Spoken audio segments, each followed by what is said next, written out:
Capítulo 8. La última noche.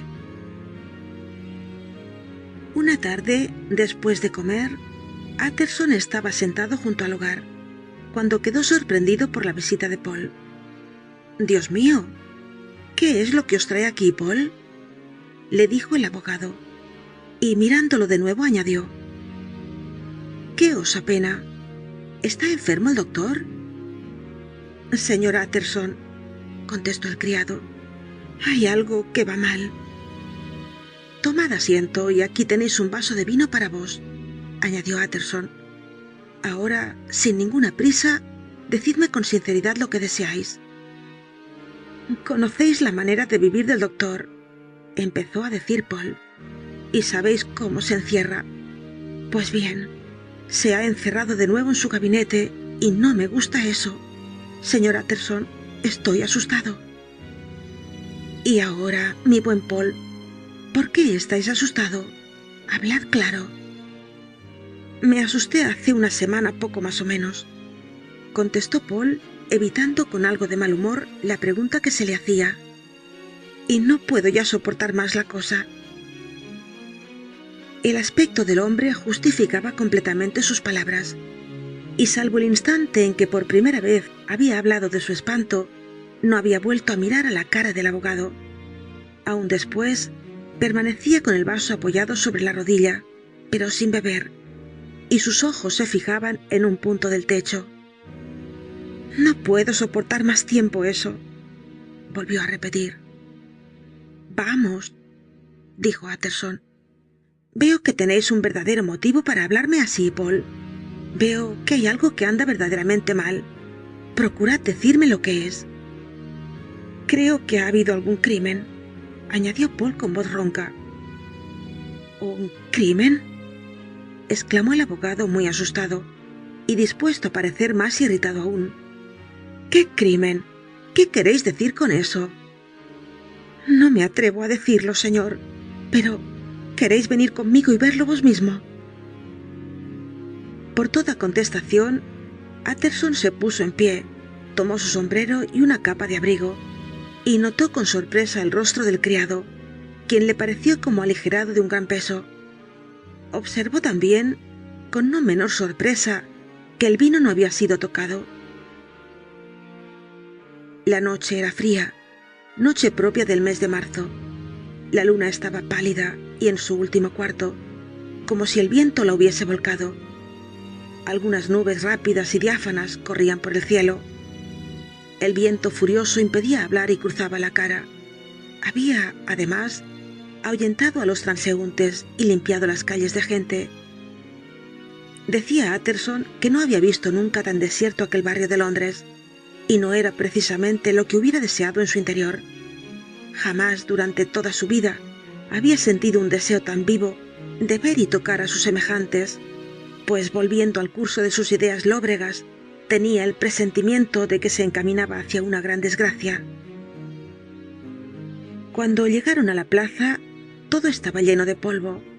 Los árboles descarnados del jardín parecían fustigarse entre sí a lo largo del muro. Paul, que durante el camino se había adelantado 1 o 2 pasos, se detuvo bruscamente en medio de la calle. A pesar del frío, se había quitado el sombrero y se secaba el sudor de la frente con un pañuelo encarnado. No obstante la rapidez de su marcha, no era el sudor producido por ella lo que enjugaba, sino el provocado por la angustia que le sofocaba, pues su rostro estaba pálido y su voz era dura y ronca. «En fin, señor», dijo, «hemos llegado, y quiera Dios que no haya sucedido nada malo». «Amén, Paul», contestó el abogado. En esto el criado llamó con precaución. Abrieron la puerta, pero no la cadena, y una voz preguntó desde adentro: «¿Sois vos, Paul?». «Yo soy», dijo Paul. «Abrid la puerta». El recibimiento estaba brillantemente alumbrado. Un gran fuego ardía en la chimenea, y en derredor todos los criados, hombres y mujeres, confundidos, se estrechaban unos contra otros como un rebaño de carneros. Al ver al señor Utterson, una criada fue acometida de contorsiones histéricas y el cocinero exclamando: «Bendito sea Dios, es el señor Utterson», corrió hacia él como queriendo abrazarlo. «¿Qué hay? ¿Estáis todos aquí?», dijo el abogado con aire triste. «Es muy irregular, muy inconveniente, y disgustaría mucho a vuestro amo». «Todos están asustados», repuso Paul. Desconcertados, permanecieron callados. Ninguno protestó contra aquellas palabras. La doncella sola dejó oír su ahogado llanto y sus gemidos. «Callad de una vez», le dijo Paul, con un acento tan brutal que demostraba hasta qué punto tenía los nervios sobreexcitados. Y realmente, cuando la doncella había lanzado gritos de desesperación, todos se estremecieron mirando la puerta interior con espanto en los rostros. «Y ahora», añadió Paul dirigiéndose al mozo de cocina, «dadme una luz y vamos a saber la verdad de este asunto». Rogó al señor Utterson que le siguiese y le enseñó el camino que conducía al jardín. «Andad lo más despacio que podáis», dijo Paul, «y sin ruido. Os ruego que escuchéis y que no dejéis oír nuestras pisadas. Tened cuidado, señor, de no entrar si por casualidad os llamase». Ante esta inesperada recomendación, Utterson se estremeció y casi quedó desconcertado, pero pronto recobró su valor y siguió al criado a través del laboratorio de la sala de anatomía con sus vasos y sus botellas y llegó al pie de la escalera. Paul le indicó que permaneciese a un lado y escuchase, mientras que él, dejando la luz y apelando visiblemente a todo su valor, subió los peldaños, llamando con temblorosa mano, es decir, dando algunos golpecitos sobre la tela encarnada de la puerta del gabinete. «El señor Utterson desea veros, señor», dijo el criado, y al hablar hacía seña con viveza al abogado para que escuchase. Una voz contestó desde el interior: «Decidle que no puedo ver a nadie», y sus palabras parecían un largo quejido. «Gracias, señor», respondió Paul, con cierto acento de triunfo en la voz, y tomando otra vez la luz, condujo a Utterson por el patio hasta la gran cocina, en donde el fuego estaba apagado y los grillos saltaban por el suelo. «Señor», dijo mirando a Utterson, «¿os parece que era aquella la voz de mi amo?» «Sí, parece haber cambiado mucho», contestó Utterson muy pálido y mirándole también. «Cambiada, no cabe duda», añadió el criado. «¿Hubiera estado yo 20 años al servicio de mi amo para engañarme de ese modo respecto de su voz? No, señor, la voz de mi amo ha desaparecido y también él. Ha sido muerto hace 8 días, cuando le oímos gritar el nombre de Dios. ¿Y quién está aquí en vez de él? ¿Y por qué ese ser está aquí? Todo eso pide venganza ante Dios, señor Utterson». «He aquí una extraña relación, Paul, que más bien parece relación salvaje, mi buen hombre», dijo Utterson mordiéndose los dedos. «Supongamos que la cosa fuese tal cual la creéis. Supongamos que el doctor Jekyll haya sido asesinado. ¿Por qué se empeñaría el asesino en permanecer aquí? Esa historia no se sostiene por sí misma. La simple razón se niega a creerla». «Bueno, señor Utterson, sois hombre difícil de convencer, pero sin embargo llegaré a lograrlo», contestó Paul. «Es preciso que sepáis que durante toda la última semana, él, o sea quien fuere el que esté en aquel gabinete, gritaba noche y día para tener una especie de droga y no podía lograrla como la deseaba. Mi amo acostumbraba algunas veces a escribir sus órdenes en un papel y echarlo por los escalones. Desde hace una semana, eso es todo cuanto tenemos de él, nada más que papeles y una puerta cerrada. Con respecto a los alimentos, colocados sobre los peldaños, iba a retirarlos a escondidas. Pues bien, señor, todos los días y aún 2 o 3 veces en un día, he sido enviado corriendo a todos los drogueros de la ciudad.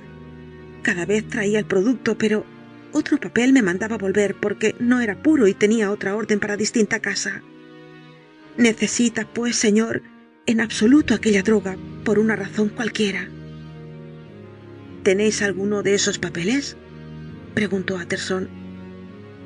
Paul buscó en sus bolsillos y halló un papel arrugado que el abogado examinó cuidadosamente acercándose a la luz. Su contenido decía lo siguiente: el Dr. Jekyll saluda a los señores Mob y les asegura que la última muestra es impura y no sirve para el objeto deseado. En el año de 1800, el Dr. Jekyll adquirió una cantidad bastante grande en casa de los señores M, y hoy les ruega que busquen con la exactitud más escrupulosa, y si quedase de igual calidad, que se la envíen inmediatamente. No hay que reparar en el precio. La importancia de la cosa para el Dr. Jekyll está por encima de cuanto pudiera decir. Hasta allí la carta estaba bastante correctamente escrita, pero entonces la emoción le había vendido, y hubiérase dicho que había materialmente aplastado la pluma contra el papel al añadir las siguientes palabras: por el amor de Dios, enviádmela de igual calidad que la antigua. Es una extraña nota, dijo Utterson, y luego añadió con severidad: ¿cómo la habéis tenido abierta? El dependiente del señor Mob estaba furioso, señor, y la echó hacia mí como si hubiese sido una cosa repugnante, repuso Paul. ¿Sabéis si esa nota es, con seguridad, de puño y letra del doctor?, preguntó el abogado. He pensado que la letra se parecía a la suya, dijo el criado con tono áspero, y luego, cambiando de tono, añadió: ¿pero qué importancia puede tener una nota escrita cuando le he visto a él en persona? ¿Le habéis visto?, repitió Utterson. ¿Y bien? He aquí la historia, prosiguió Paul. Entré súbitamente en el laboratorio, yendo desde el jardín. Creo que se había atrevido a salir en busca de esa droga o de cualquier otra cosa, pues la puerta del gabinete estaba abierta y él se hallaba en el fondo de la habitación revolviendo y escudriñando las viejas botellas. Me vio entrar, lanzó una especie de grito y se volvió rápidamente al gabinete. No le vi más que un instante, pero los pelos se me pusieron de punta. Señor, si aquella aparición era mi amo, ¿por qué llevaba una careta sobre el rostro? Si era mi amo, ¿por qué había lanzado aquel grito y había huido de mí? Hace bastante tiempo que lo sirvo. Y luego... Paul calló y se pasó la mano por la frente. Realmente son muy extraños esos detalles, dijo Utterson, pero creo entrever la verdad. Vuestro amo, Paul, se halla sin duda atacado por una de esas enfermedades que, a la vez, torturan y deforman al enfermo. De ahí, por poco que yo sepa, la alteración de su voz. De ahí la máscara y su propósito de evitar la presencia de amigos. De ahí la pasión de buscar esa droga, por medio de la cual el pobre hombre conserva alguna esperanza de curación. Dios quiera que no se defraude. Esa es mi explicación. La cosa es bastante triste, Paul, y bastante sorprendente de considerar, pero se explica y es natural. Todo ello concuerda bien y nos saca de esas espantosas alarmas. Señor, dijo el criado poniéndose alternativamente pálido y encarnado, aquella aparición no era mi amo, esa es la verdad. Mi amo... Miró entonces a su alrededor y se puso a hablar en voz muy baja. Es un hombre alto, bien constituido, y el otro era más bien un enano. Utterson trató de protestar. «Oh, señor», exclamó Paul, «¿podéis pensar que no conozco a mi amo después de 30 años? ¿Pensáis que no sé a qué altura llega su cabeza en la puerta del gabinete, en donde le he visto todas las mañanas de mi vida? No, señor, esa cosa con máscara no ha sido nunca el Dr. Jekyll. Sabe Dios lo que era, pero jamás ha sido el Dr. Jekyll, y nadie me quitará de la cabeza que ha debido de cometerse un crimen». «Paul», replicó el abogado, «si habláis así, mi deber exige llegar hasta la certidumbre». Por más que deseo respetar los sentimientos de vuestro amo, me desconcierta esa nota, según la cual parece demostrado que vive todavía. Considero como un deber romper aquella puerta. «Ah, señor Utterson, eso se llama hablar», exclamó el criado. «Y ahora viene la segunda pregunta», continuó diciendo Utterson. «¿Quién romperá la puerta?» «¿Cómo?» «Vos y yo, señor», dijo valerosamente Poole. «Bien dicho», repuso el abogado. «Y suceda lo que quiera, yo cuidaré de que nada perdáis. Dejadlo de mi cuenta». «Hay un hacha en el laboratorio», indicó Poole, «y vos podéis tomar un hierro de la cocina». El abogado se apoderó de un grosero pero pesado instrumento y, moviéndolo, dijo a Poole, que le estaba mirando: «¿Sabéis que vos y yo vamos a colocarnos en una situación que ofrece algún peligro?» «Bien lo podéis decir, señor», contestó el criado. «Entonces es justo y conveniente que seamos francos. En nosotros dos el pensamiento va más lejos que las palabras que hemos dicho. Hablemos con claridad. Esa cara enmascarada que visteis, ¿la habéis reconocido?» «Pues bien, señor. Pasó tan rápidamente, la persona estaba tan inclinada, que no me atrevo a afirmar.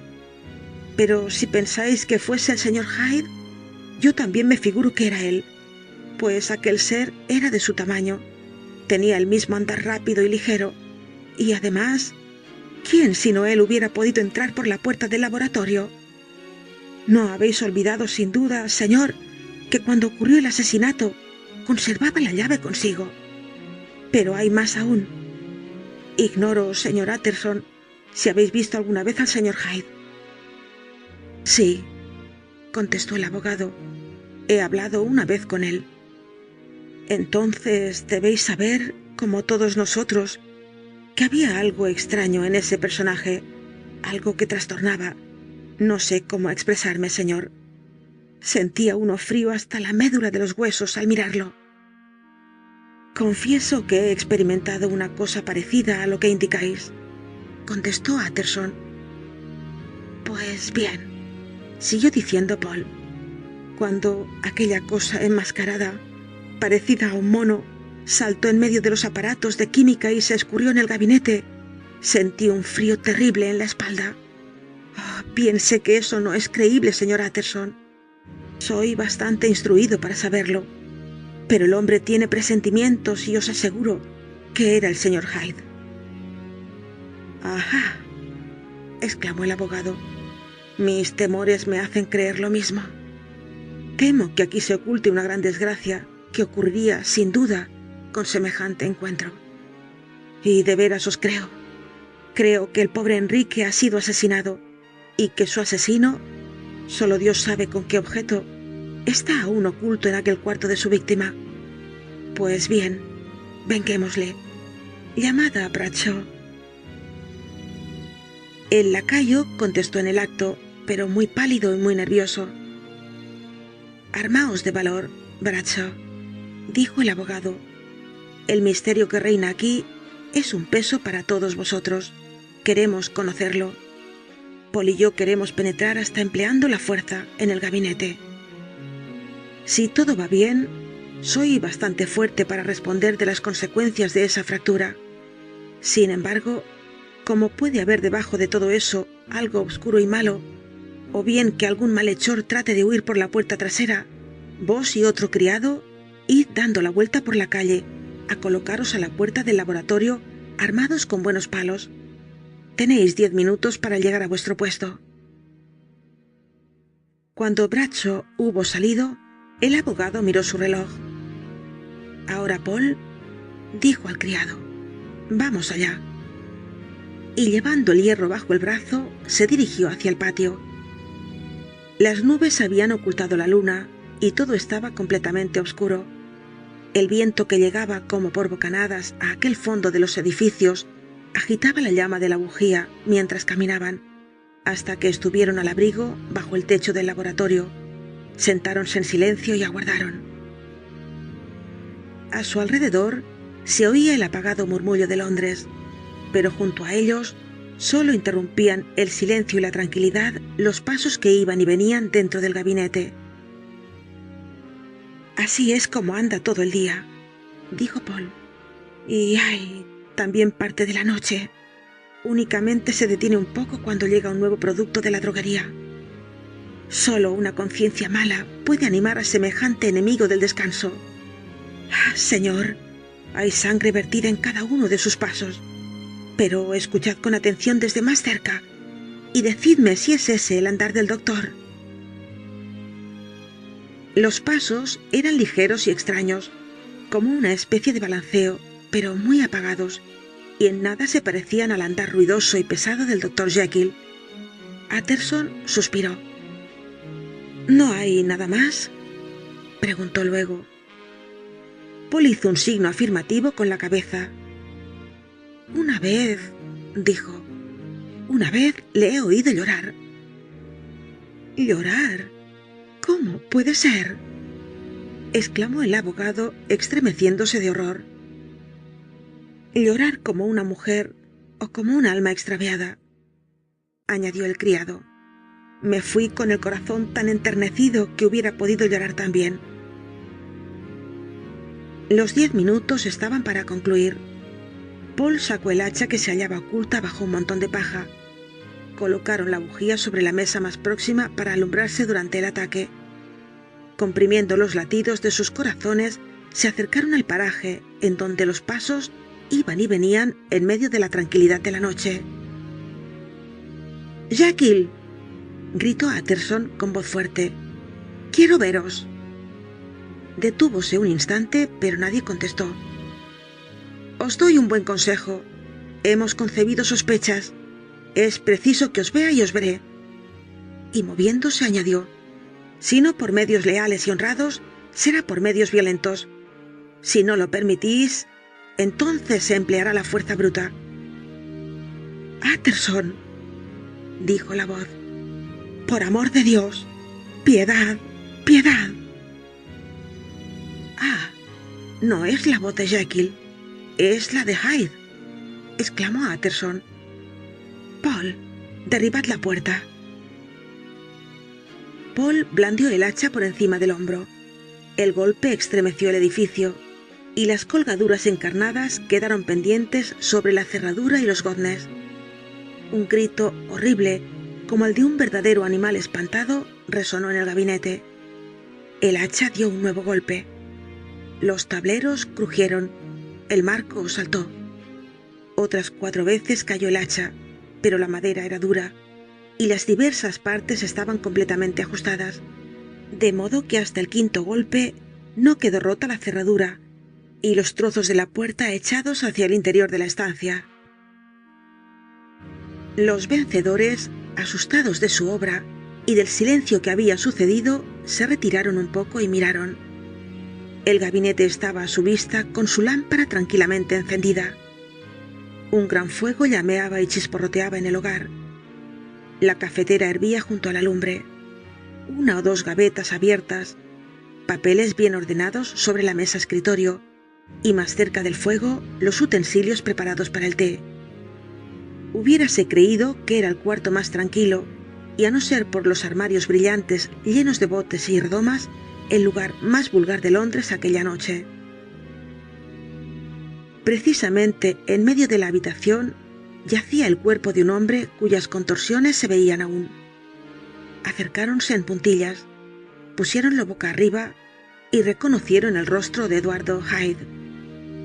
Estaba vestido con ropas demasiado grandes para él, ropas que correspondían a la corpulencia del doctor. Las fibras de su rostro se movían todavía con una semejanza de vida, pero la vida se había separado del hombre.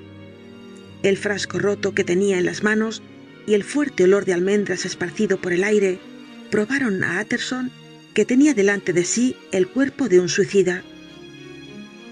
«Hemos llegado tarde», dijo con dureza, tanto para salvar como para castigar. «Hyde ha pagado su deuda, y solo nos queda que buscar el cuerpo de vuestro amo». La mayor parte del edificio se hallaba ocupada por el laboratorio, que comprendía casi todo el piso bajo, y recibía luz por el techo y por el gabinete, que en uno de los extremos formaba otro piso y tenía vistas al patio. Un corredor llevaba desde el laboratorio a la puerta de la callejuela, y ésta comunicaba también directamente con el gabinete por otra escalera. Hacia el otro lado no había más que cuartos oscuros y una gran despensa.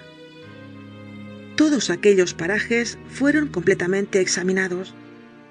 Cada habitación podía verse con rapidez porque estaban llenas de objetos, y por el polvo que caía de las puertas al abrirlas, se comprendía que habían permanecido cerradas hacía mucho tiempo. La despensa estaba ocupada por objetos rotos puestos allí desde el tiempo del cirujano predecesor de Jekyll, pero al tratar de abrir la puerta, se convencieron de la inutilidad de sus investigaciones por la caída de una inmensa tela de araña que desde años tapaba la entrada.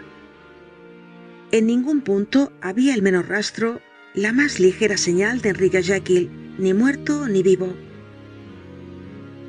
Paul dio con el pie fuertes golpes sobre las losas del corredor. «Es preciso», dijo escuchando el ruido de los golpes que volvía como un eco, «que esté enterrado aquí». «O puede haber huido», repuso Utterson, y fue a examinar de nuevo la puerta de la callejuela. Estaba cerrada. Cerca de ella, sobre las losas del pavimento, se hallaba la llave enmohecida ya. «Esta llave no parece haber servido», observó el abogado. «¿Haber servido?», repitió Paul con la exactitud de un eco.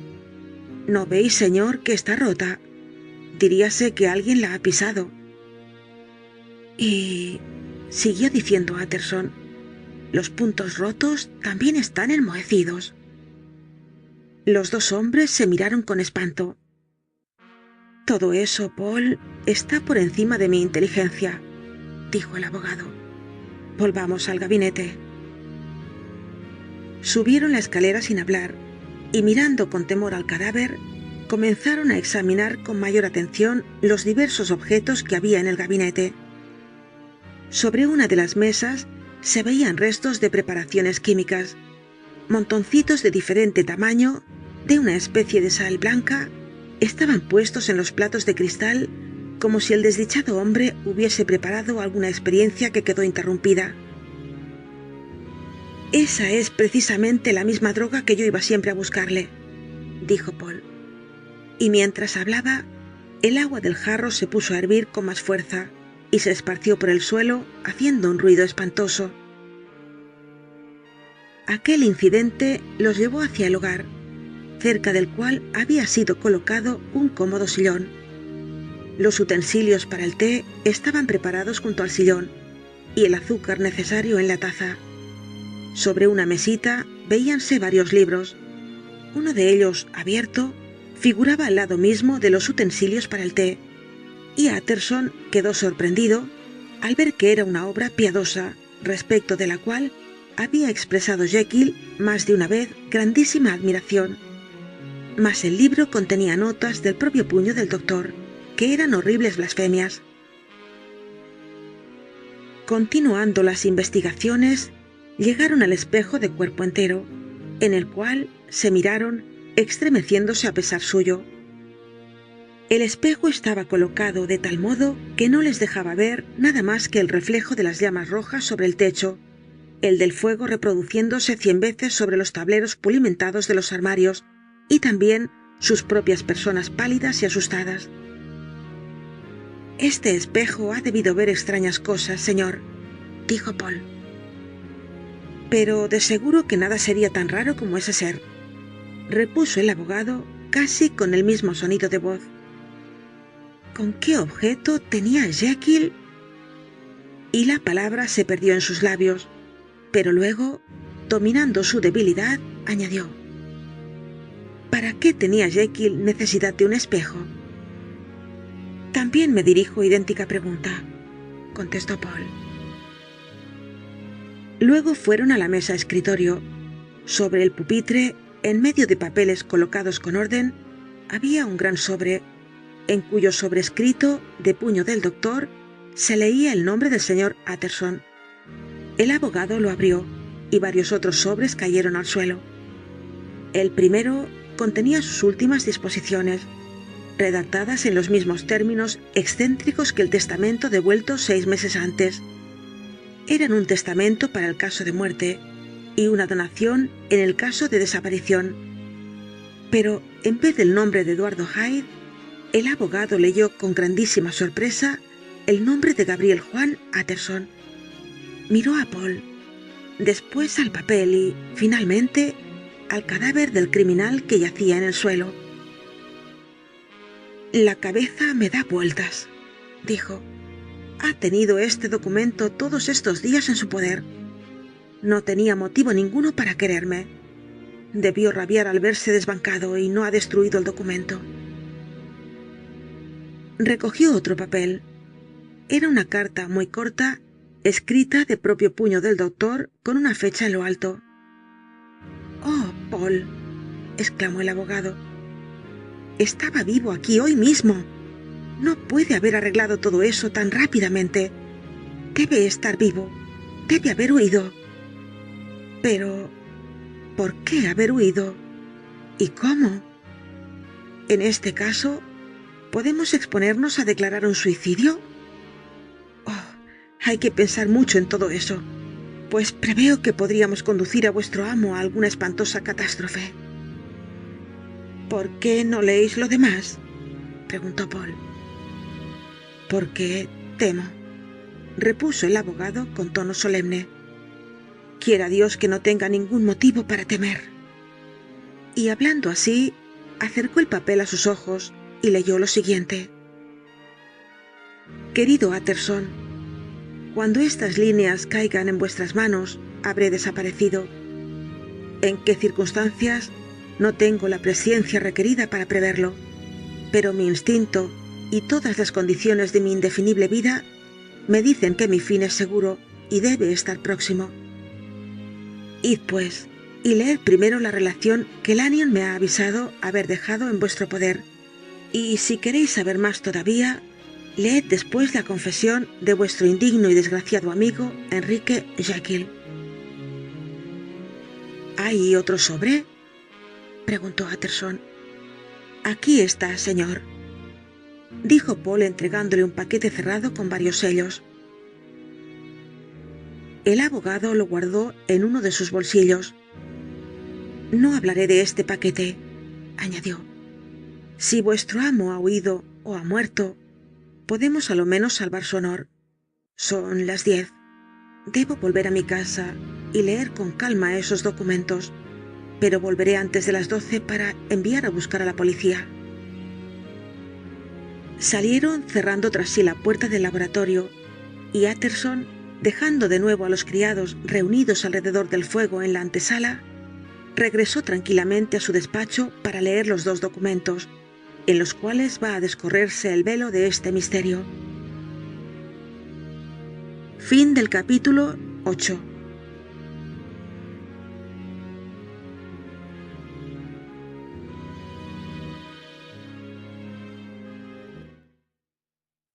Capítulo 9.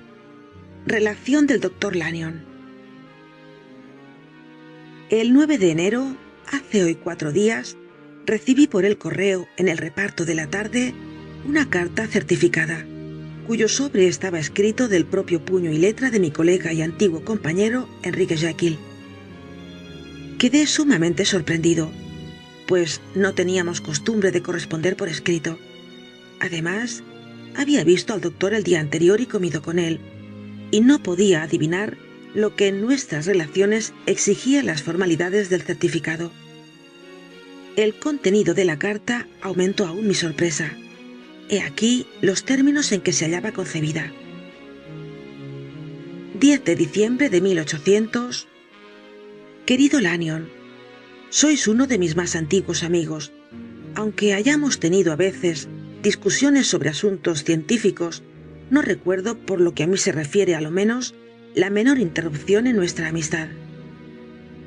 Si hubiese llegado un día en que me hubieseis dicho: Jekyll, mi vida, mi honra, mi razón se hallan a vuestra merced, hubiera sacrificado mi fortuna y mi mano derecha para ir en vuestra ayuda. Lanyon, mi vida, mi honra, mi razón se hallan enteramente a vuestra merced. Si me faltáis esta noche estoy perdido. Después de este prefacio vais a creer que necesito pediros alguna cosa deshonrosa. Juzgad vos mismo. Vengo a rogaros que aplacéis todos los compromisos que podáis tener para esta noche, aunque fueseis llamado junto al lecho de un emperador. Que toméis un coche y, llevando con vos esta carta para consultarla, que vengáis directamente a mi casa. Paul, mi criado, tiene mis órdenes. Estará aguardándoos con un cerrajero. Será preciso forzar la puerta de mi gabinete. Luego entraréis solo. Abriréis el armario que tiene un cristal, letra E, a la izquierda. Romperéis la cerradura si está cerrado. Sacaréis, con todo su contenido, tal cual está, la cuarta gaveta contando desde arriba, o lo que es igual, la tercera empezando a contar desde abajo. En medio de mi extremada desesperación, tengo un temor mortal de no indicaros bien las cosas, pero aunque me equivocase, conoceríais la gravedad que necesito examinando lo que contiene. Algunos polvos, un frasco y una carterita de apuntes.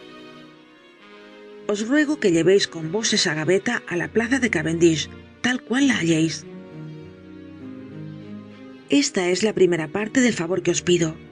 Si partís así que recibáis esta carta, deberéis estar de regreso mucho antes de medianoche.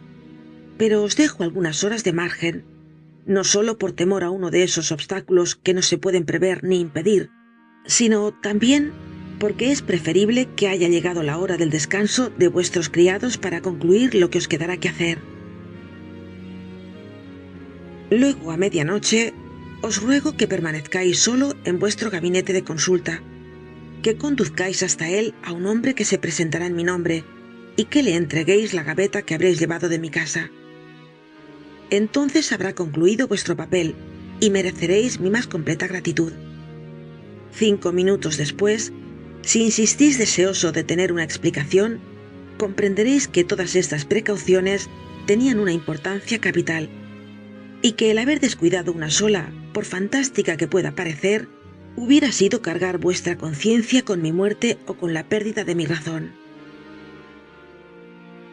A pesar de la confianza en que estoy de que no os burlaréis de mi ruego, mi corazón desfallece y tiembla mi mano solo con pensar en semejante posibilidad.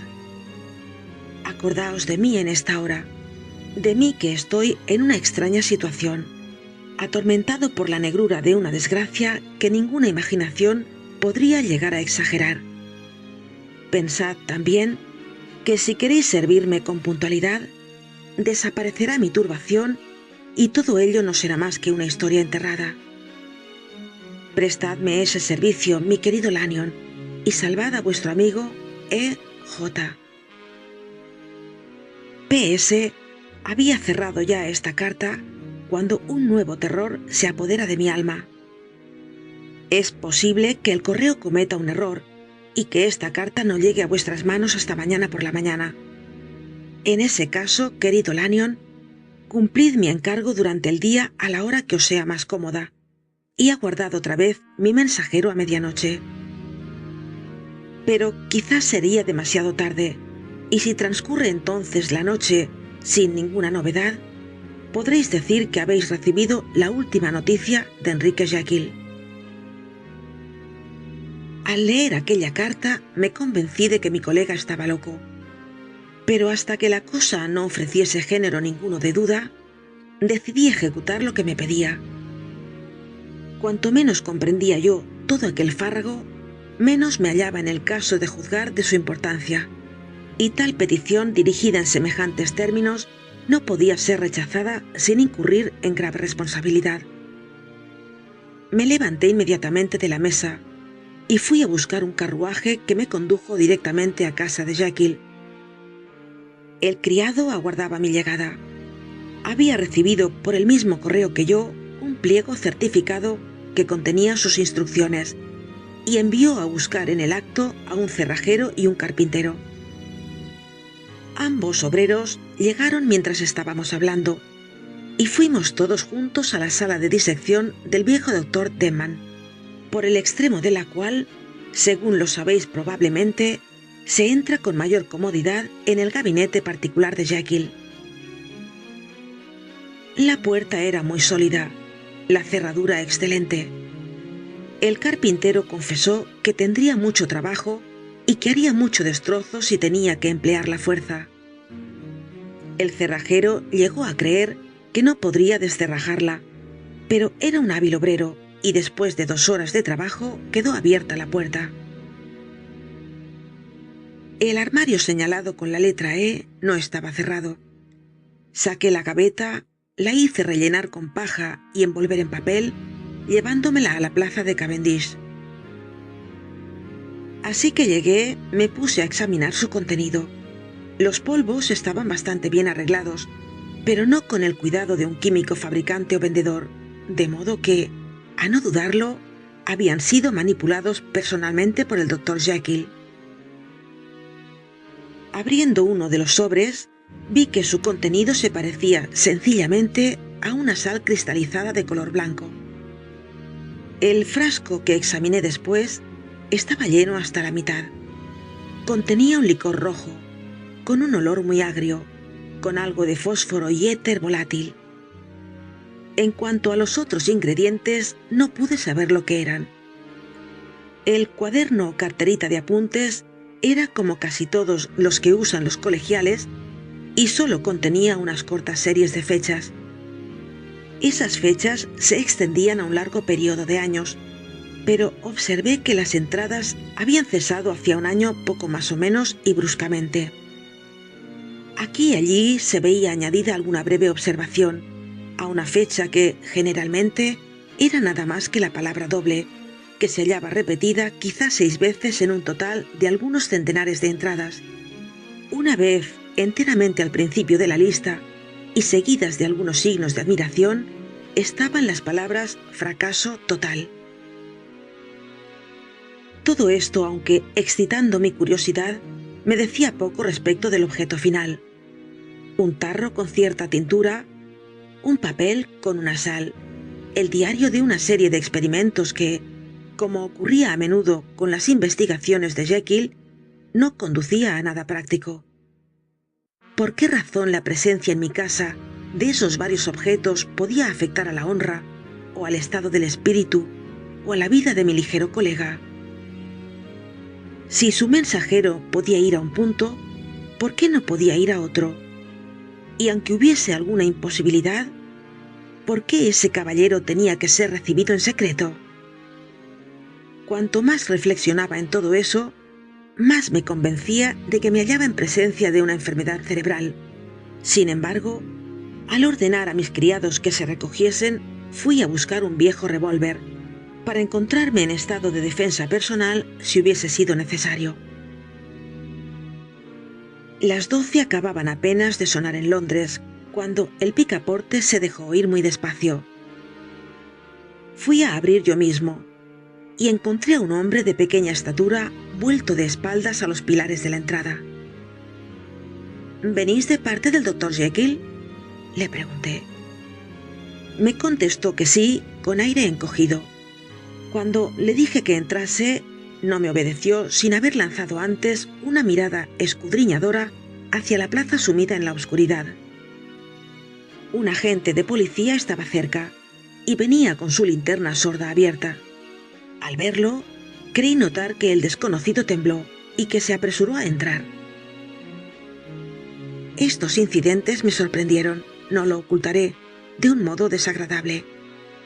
No perdí de vista a mi hombre gracias a la luz brillante que había en mi sala de consultas, y puse la mano sobre el arma para estar prevenido a todo evento. En fin, tuve la suerte de verlo.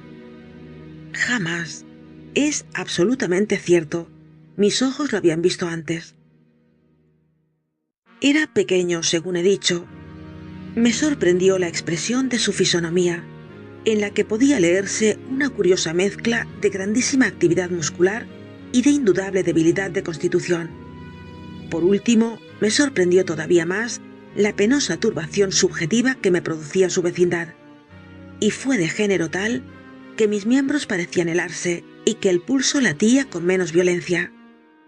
Atribuí entonces aquellas sensaciones a alguna repugnancia idiosincrásica y personal. Pero, a pesar de todo, me sorprendía la vivacidad de mis impresiones, si bien desde aquella fecha he tenido motivos para pensar que su causa yacía muy profundamente oculta en la naturaleza misma de aquel hombre, y que me movía algún pensamiento más noble que el odio. Esa persona, que desde el instante en que entró había producido en mí una sensación que solo puedo definir llamándola curiosidad mezclada con repugnancia, estaba vestida de un modo que hubiera sido ridículo en cualquier otro individuo. Su traje, aunque era en realidad de un género rico y de color obscuro, parecía enorme, inmensamente grande para él, bajo todos conceptos. Sus pantalones colgaban de las piernas y habían sido recogidos para preservarlos del lodo.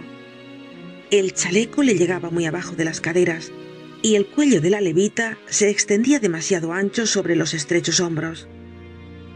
Por extraño que fuese, aquel burlesco traje no me hizo reír. Al contrario, como había un no sé qué de anormal y de contrahecho en el ser que tenía a la vista, algo que sobrecogía, que sorprendía y que escandalizaba en su repugnancia misma, aquella nueva originalidad confirmaba mis ideas y les daba fuerza. Llegó casi a interesarme en la naturaleza y el carácter del hombre, y sentí curiosidad de saber su origen, su vida, su fortuna y la posición que ocupaba en el mundo. Aunque estas observaciones requiriesen mucho tiempo para analizarlas, se me ocurrieron en el espacio de algunos segundos. El desconocido demostraba arder en una sombría impaciencia. «¿La habéis traído?», exclamó. «¿La habéis traído?». Y era tal su impaciencia que puso la mano sobre mi brazo tratando de sacudirlo. Lo rechacé, habiendo experimentado a su contacto como una sensación glacial en toda mi sangre. «Vamos, caballero», le dije. «Olvidáis que no tengo el gusto de conoceros. Permaneced sentados si gustáis». Le di ejemplo sentándome en mi sillón habitual, con la misma tranquilidad que si hubiese tenido que habérmelas con un enfermo cualquiera, tan tranquilo a lo menos como me lo permitían la hora avanzada, la naturaleza de mis preocupaciones y el horror que me inspiraba mi huésped. «Os pido perdón, doctor Lanyon», contestó bastante cortésmente. «Vengo aquí a ruego de vuestro compañero el doctor Enrique Jekyll para un asunto de cierta importancia y quería decir...». Detúvose y se llevó la mano a la garganta, reparando por su acción que luchaba contra los síntomas de un ataque de histeria. Quería decir una gaveta. Tuve entonces compasión del estado del desconocido y quizá también, llevado por mi curiosidad, contesté: «Aquí está». Le enseñé la gaveta que estaba en el suelo detrás de una mesa y cubierta con el lienzo. Saltó hacia el lado de la gaveta, luego se paró y llevó una mano al corazón. Oí rechinar sus dientes. Su rostro era tan horrible de ver que me alarmé y temí a la vez por su vida y su razón. «Reponeos», le dije. Volvióse a mí, me dirigió una sonrisa atroz y como un desesperado descubrió la gaveta. Al ver lo que contenía, lanzó un gemido ahogado y un grito de alivio tal que permanecí petrificado. Un instante después, con voz ya algo más tranquila, me dijo: «¿Tenéis un vaso graduado?». Me levanté de mi asiento, no sin dificultad, y le entregué lo que pedía. Dióme las gracias con un gesto adecuado. Midió algunas gotas de la tintura encarnada y añadió uno de los polvos. La mezcla, que al principio era de un color rojizo, a medida que los cristales se deshacían, comenzó a adquirir un color más vivo, a hervir visiblemente. Luego echó como una nubecilla de vapor. De pronto cesó la ebullición y la mezcla adquirió un color de púrpura oscuro, pasando después lentamente a un verde agua. El desconocido, que había seguido con mirada muy atenta todas aquellas metamorfosis, se sonrió, colocó el vaso sobre la mesa y, volviéndose hacia mí y mirándome con un aire muy grave, me dijo: «Ahora hay que tomar una determinación en cuanto a lo que resta que hacer. ¿Queréis ser prudente? ¿Queréis ser conducido? ¿Queréis que me lleve este vaso en la mano y que salga de vuestra casa sin decir una palabra más? ¿O bien vuestra curiosidad exige otra cosa? Reflexionad antes de contestar, pues se hará lo que mandéis. Si queréis, quedaréis como antes, tal cual estabais ahora, ni más rico ni más sabio, a menos que la conciencia de haber prestado un servicio a un hombre puesto en un apuro mortal no pueda ser considerada como una especie de riqueza espiritual. O si preferís escoger el otro camino, un nuevo reino de ciencia, nuevas vías que conducen a la fama y al poderío os serán abiertas, aquí, ante vos, en este cuarto al instante mismo. Vuestra vista quedará confundida por un prodigio que haría vacilar, que conmovería la incredulidad del mismo Satanás». «Señor», contesté, haciendo creer en una calma y tranquilidad que estaba lejos de tener, «habláis con enigmas, y no os sorprenderá el que escuche vuestras palabras sin darles mucho crédito, pero he ido demasiado lejos al prestar esos servicios inexplicables para detenerme antes de haber visto el final». «Bien está», replicó el desconocido. «Lannion, ¿recordáis vuestros juramentos? Lo que va a acontecer se halla colocado bajo el sagrado secreto de nuestra profesión. Y ahora vos, que desde largo tiempo estáis encadenado a las concepciones más estrechas y más materiales, vos que habéis negado la virtud de la medicina trascendental, vos que habéis hecho burla de vuestros superiores, mirad». Llevó el vaso a los labios y bebió su contenido de un solo trago. A esto siguió un grito. Bamboleó, tropezó, cogió la mesa para apoyarse y continuó sus movimientos con los ojos extraviados e inyectados en sangre, la boca abierta y espumosa. Y mientras que yo miraba, se producía un cambio según mi imaginación.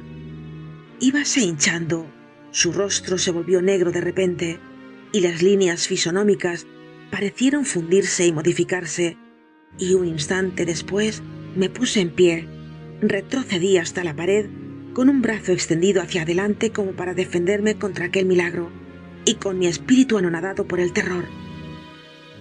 «¡Oh, Dios!», exclamé aterrorizado. «¡Oh, Dios!», dije varias veces, pues allí, delante de mi vista, pálido, tembloroso, medio desfallecido, palpando con las manos como un hombre que acaba de resucitar, estaba Enrique Jekyll. Lo que me dijo durante la hora siguiente me es imposible reconcentrar suficientemente el espíritu para escribirlo. Vi lo que vi, oí lo que oí, y mi alma iba enfermando. Y hoy que aquella visión se borra de mis ojos, me pregunto a mí mismo si creo en ella, y no puedo contestar. Mi vida está resentida hasta en los cimientos. Un terror mortal se apodera de mí continuamente, noche y día. Comprendo que mis días están contados y que es preciso morir. Y lo que es más, moriré incrédulo. En cuanto a la ignominia moral que ese hombre enseñó ante mí, ni con lágrimas de penitencia podría, ni aun como recuerdo, pensar en ella sin estremecerme de horror. Solo puedo decir una cosa, Utterson, y será, si podéis creerla cierta, más de lo necesario. Ese ser que se arrastró aquella noche por mi casa era, según confesión del mismo Jekyll, conocido bajo el nombre de Hyde y perseguido en todos los rincones del país como el asesino de Carrie. Asti Lannion. Fin del capítulo 9.